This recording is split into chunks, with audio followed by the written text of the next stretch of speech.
And joining us now to discuss tonight's by-election win for the PQ in Arthabaska riding is political analyst Raphael Melancon.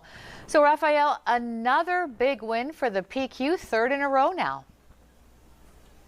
Third in a row, Caroline. Out of the 4 by-elections we have held in Quebec in the province since the last general election in 2022, the PQ has won 3 out of 4 of them. So very important victory yet again tonight for the PQ, because it seems like it's confirming its position as the #1 political force in Quebec right now. And the timing of it couldn't be better for the PQ leader, Paul Saint-Pierre, because we're just a year ahead of the next general election in Quebec, unless, of course, François Legault chooses to have an earlier election. We are set to have an election here in the province, a general election in October of 2026. So the timing of it is perfect for the PQ, because it's going to bring them even more momentum than they have at the moment in the polls. So it could reinforce their support and crystallize their support in the minds of a lot of Quebec voters at the moment.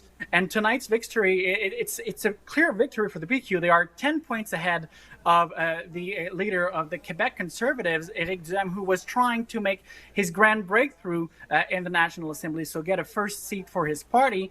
Some of the polls suggested that the race was going to be tight tonight, and what we see so far is that at 35 for the Conservatives versus 45% for the PQ, 10 points ahead, it's clearly a major victory tonight for the PQ. Yeah, and a major disappointment for Éric Duhaime, who was visibly disappointed when he walked into his campaign headquarters tonight.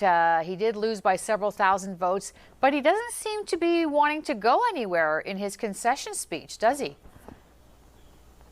Indeed. Well, he had a pretty positive message, actually, in his concession speech tonight, clearly looking ahead towards the next general election in 2026. That's the message he sent to his supporters tonight. So he doesn't seem to be going anywhere. But at the same time, Caroline, is it really his decision? Because internally, certainly questions will be raised within his own ranks, within his own party, as to is he the leader to continue to lead that party into the next general election? Because if you can't win an Arthabaska tonight, especially with the polls that were suggesting that the race was so tight between the PQ and the Conservatives, and if you lose in the end by 10 points to the PQ, certainly it's a major disappointment for the provincial Conservatives tonight, and it certainly is going to raise questions internally regarding the leadership of Éric Duhaime overall. Yeah, the biggest losers, of course, tonight were the CAQ. Even the Liberals did better than them in a francophone riding, and the Premier seemed to accept the defeat, admitting again that they've disappointed Quebecers and have to look at themselves in the mirror. I mean, it's a crushing defeat for them.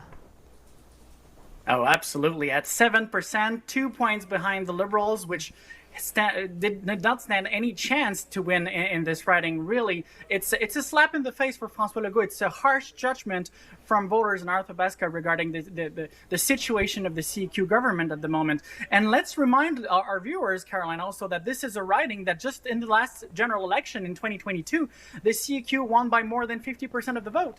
The previous election in 2018, they won by 60% of the vote. So it's really a harsh defeat for the CQ. It's sending a strong message also to the governing party regarding maybe the leadership of François Legault. So also their questions internally will start to be raised regarding the leadership of François Legault. And as we know, the Premier is currently planning on having a major cabinet shuffle. He hopes that this might change, make the needle move in the polls. But let's face it, it's not going to be sufficient. He needs much more than that to turn things around for his party. Yeah, definitely. We'll be doing some major reflection over in the CAQ headquarters and government. Thank you so much for this, Raphael. Good to see you.